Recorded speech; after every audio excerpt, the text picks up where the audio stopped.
All right, guys. So, you remember that I was debating in yesterday's video or the other day's video whether to take this AliExpress dress that was marketed as a Blythe dress. And it fit Anne pretty well, but it was too short. And I was debating whether or not to lengthen it for Anne or leave it as a dress for Blythe. So, I decided to try to leave it as a dress for Blythe for now. So what I did was I very roughly turned it, I put it on her inside out, and I made some darts here. So I pinned and then I sewed at an angle, because before her shoulders were like, they weren't lying on her shoulder. They're very boxy. You can still kind of see it on this side, how it's a little bit boxy, but I think it's better. Now I'm debating whether or not to do something with the sides here. You can see it's very, very large, and I don't mind a loose style dress on a Blythe, but it's just a little bit too large. So I'm thinking of seeing if I can take this in at an angle here. So I don't want to have to redo the whole bodice, and I don't mind if it's loose at the waist. So I'm wondering if I turn this inside out again and I pin it, or I tack it closed, whatever, here, and then go at an angle out from, like, to tighten up this armpit, because you can see it's pretty open. If I tighten up this armpit and go down to where it meets right here at here, if that will give it a little bit better shape so that it's a little bit tighter up here at the bodice. I'm not showing you guys anything, I'm sorry. So, and the same on this side. So I would just pinch it together here and then sew at an angle down. So maybe give myself about 1/4 of an inch at the top and then come down at an angle. So what I'm going to do is, I mean, you can see that this dress, it's not very well, like, this is not high fashion, right? And that's okay. These are small adjustments. I'm also considering taking off this bulky Velcro and putting some snaps here. That might actually help a lot. And also the thread is coming off. The other last thing I need to do at some point is a lot of these seams were sewn like at 1/8 of an inch, and this fabric is kind of like, it's a loose weave, like a burlap, and I'm very concerned that it's going to fray. So I'm probably going to fray check it at some point. So here's Surrey. We'll put her over here, and I'm going to turn this. I probably don't even really need to put it back on her, because I know that I want to take this seam and stitch it like at about 1/2 an inch over. Maybe I should put it on her. All right, hold on a second. Okay, I am not a Velcro hater, but I feel like I just feel, you can see how the edges here are starting to fray. I'm going to need to fray check everything. I don't know. I feel like it's kind of making it fit funny in the back, the way they've got it sewn on. So I feel like I should take this off, pin it on her, and then I'll save the Velcro. I can still use it. So let me see if I can get this off. And then do these alterations. This is not, so if you buy something, like, it might not be worth it to do this for you. You spend good money on something, even if it's not a lot of good money, but it's still good money. It's getting warm up here. My air conditioner just went on. This might totally not be worth it to you, or you might not know how to sew, and therefore, this seems like terrible. But for me, I've kind of started looking at it like a puzzle when I get these, if something doesn't work right, and I kind of think, well, how can I? So to me, it's kind of like doing a puzzle, right? It's a logic problem. But also, I watch a lot of sewing content on YouTube, and I watch a lot of sewing alteration videos of, you know, people clothes. And I think we sometimes forget that, because we're all just used to buying fast fashion or thing right off the rack, and if it doesn't fit, we don't go home with it. But, you know, back in the day when people were really, and still in high-end fashion, men's suits and things like that, people still do get everything fitted exactly to the person that's buying it. You know, you get a well-tailored suit, that's tailored to you. You don't just say, that's good enough. So that's kind of how in fact, I just watched this really interesting video of this guy that, he has a tailoring business in New York, and he was doing 5 pairs of gentlemen's pants, and it was really interesting how precise he was, how he would work in batches doing all these pants, and then he even like would do monogrammed, he would add little monogrammed patches on the insides of the new cuffs when he shortened them and stuff for people with their name. I mean, it was just really refreshing to see, because, you know, we're just so used to like buying fast fashion and crap at the, you know, well, for me, I haven't bought anything nice in years. I haven't worked in years, so I haven't really had to. But why is this Velcro just like on here like Fort Knox? Sorry. So let me pause this, and I'll be back in a minute after I get this off. All right, I got the Velcro off, and you can see how I did the adjustments here, where I just took a little, wish my lighting was good today, I'm sorry. I just made these little darts up at the shoulder. You know, they're not perfect. So, and then I took I took this off. It looks like this one is the finished edge, so this would go on the good side. So this is the raw edge, so that would go there on the back side. I have, they stitched this down very funny.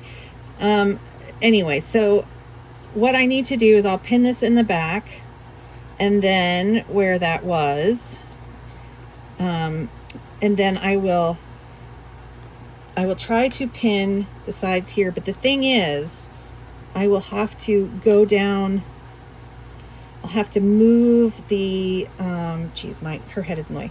I'll have to move this part of this, where the skirt and the bodice and the skirt join. I'll have to move that down, because I'm going to want to, and I'm going to have to hand sew this, because I'm going to want to tack this right down into that corner there. So I will pause that, and I'll be back in a second. Okay, I think this is hard to see, but now that I've taken off the Velcro, and if I fold this back 1/4 of an inch, like this side is folded back 1/4 of an inch, and in theory how the hem is, if I give myself 1/4 of an inch and then close it, I'm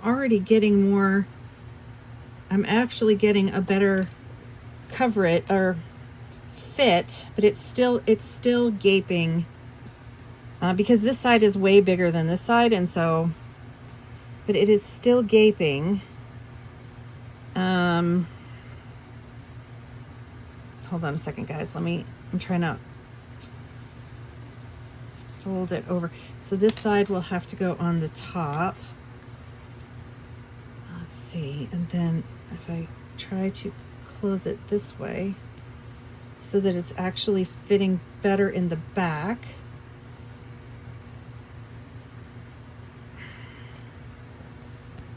Oh, this is so difficult, Blythe. You're so big. Okay, let's see. And this ruffle is in the way. So if I want to pin it so this top goes over. Yeah, I don't know. I need one of these little applique pins that you can buy to put out. They're like half the size of a regular pin. They're really good for small doll clothing, to pin things in place or to close them if you're lazy like I am and you don't want to sew you don't want to, Shoot. Nothing's going right. Okay, let's see. So if I put this in the right spot, or overlap them by 1/4 of an inch, and we're going to pretend that her neck is also, her ruffle right now is in the way because she's inside out. I'm going to pretend that I've also closed it up here as well. It's already fitting a lot better. So, as you can see, it's already fitting a lot better in general, but it still has this, like, I could still pin it here or mark it here and then sew that straighter. But I wonder, so she still has a huge gap here is the problem, which I would feel is kind of not very decent for Suri. Suri is not a very schmexy girl. So I could still, if I had a disappearing pen that actually was like not dead, I could mark on either side where I wanted it to join. Let's see if I do have a disappearing pen that is not dead, rather than trying to pin it, because that's in such a small space, it's really awkward, you know.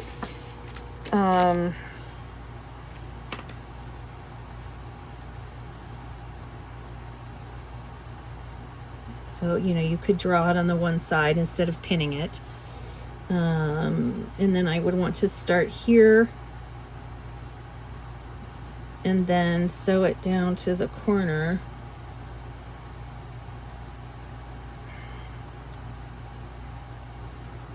On both sides.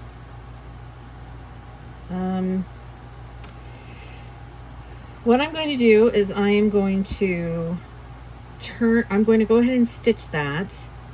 I'm going to do that for both sides. So I don't know if you can see. Can you see that right?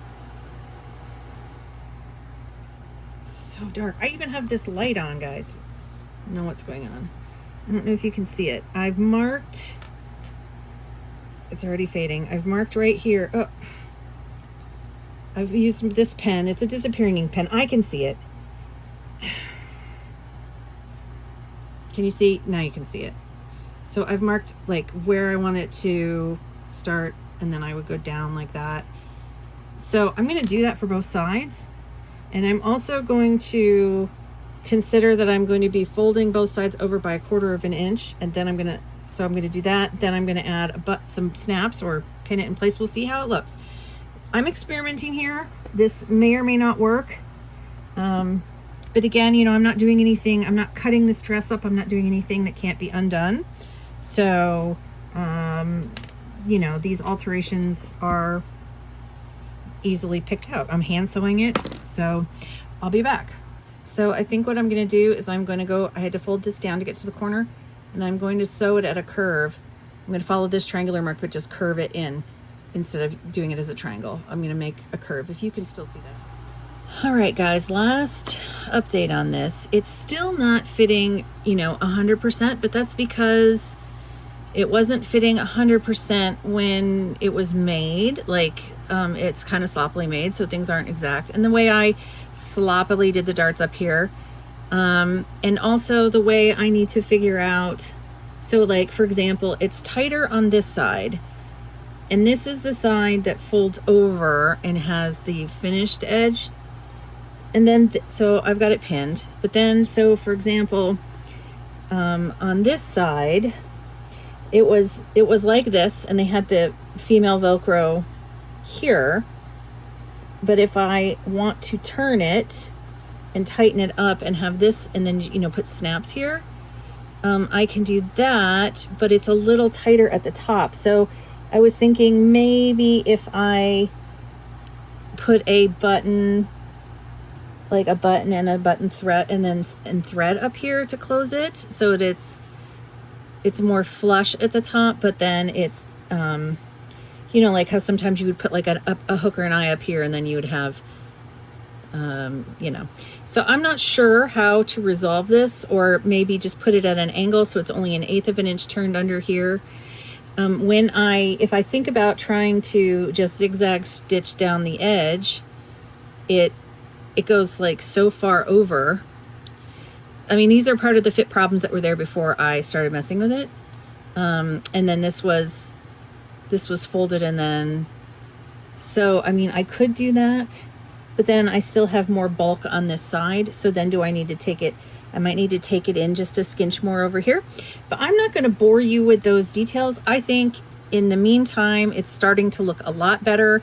It's still more of a loose, it's more of a loose dress, but it's fitting better. It's still very loose around the waist because I've got it flaring at an angle, right? I've got it flaring at an angle here. So yeah, I think I'm going to play with it some more, but I don't want to waste this dress. I think it's super cute.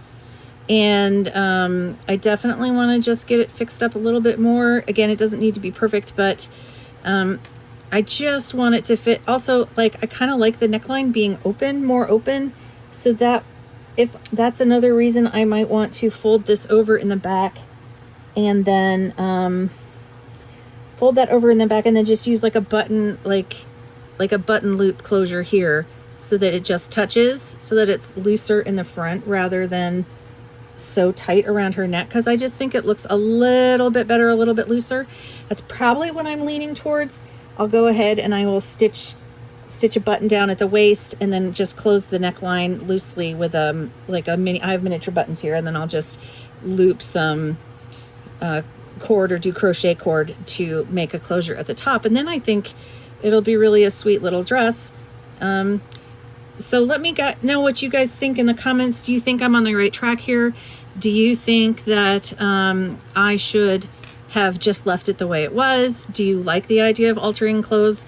Or are you just like, I paid for it, I want it to fit perfectly, and the hell with it, and that's what I want, because I A, don't like sewing, or B, I don't know how, or C, I like sewing but I don't want to bother altering, or whatever. Just let me know in the comments below what you would do if you had gotten this dress. Would you have just chosen to have it on Anne and put a ruffle on the bottom, or would you monkey around with it like I am with these adjustments? Let me know in the comments below, and I'll talk to you guys really soon. Bye. Hey guys, it's Karen. So I went ahead and I finally finished altering this dress, and I feel like I put in way too much work for what this has cost me, but and it's still not 100% the way, if I was making it how I would like it to turn out, but I think it's better than it was when we started. So I went ahead and, as you know, I put these tucks in here. I also put the darts in here, and then I had to go ahead and I had to fray check all the raw edges because it was definitely coming up. So I fray checked everything. Then I also used a stitch, a zigzag stitch to the inside raw edges of this bodice and skirt seam to keep that from unfraying at the top, because it was totally starting to unravel. And I also did a top stitch because that was a very bulky, this was a very bulky seam under there. So I top stitched along here to keep that held up in place. And in the back, I put one snap here, and I wanted this top part looser. So I put a button, I could have done it a little bit, it loosened up, but I put a button at the top to keep this closed, because I wanted this to be not like super tight around her neck. I wanted it to have a little bit of wiggle room up there. So overall, I think now it's a super cute dress for Blythe. It'll be really cute in the fall. And somebody asked me in the comments if I had tried this before I altered it, if I had tried it on the fakey body, the fakey A-zone body that most of the fakes come with. I had not. And she asked if I sewed for specific dolls when we're talking about Blythe. And I, for the most part, I have a few fakies, and I prefer, even with my fakes, or my factory dolls, I prefer the traditional Takara body, just because their heads are so heavy that when you put them on those jointed bodies, they just flop around like crazy. The joints just, I mean, they still do with these Takara or stock style. I say Takara just because they're the ones that started manufacturing them, but because I think with the original ones came out on the Leica bodies, and then they switched over to these Takara bodies, and which I prefer having both kinds of dolls. Generally, a lot of the times, especially if it's a loose fit, they can wear the same clothes. But if I do prefer and mostly make clothes primarily for stock bodies, unless I'm doing a character doll like my Lucy here, who this was designed to fit her. I'm going to try this dress on Lucy, and we're going to see if it fits her. Hold on just a second. All right, so she's already flopping around. It's driving me nuts. Her legs are bending everywhere. As you can see, it fits her pretty well.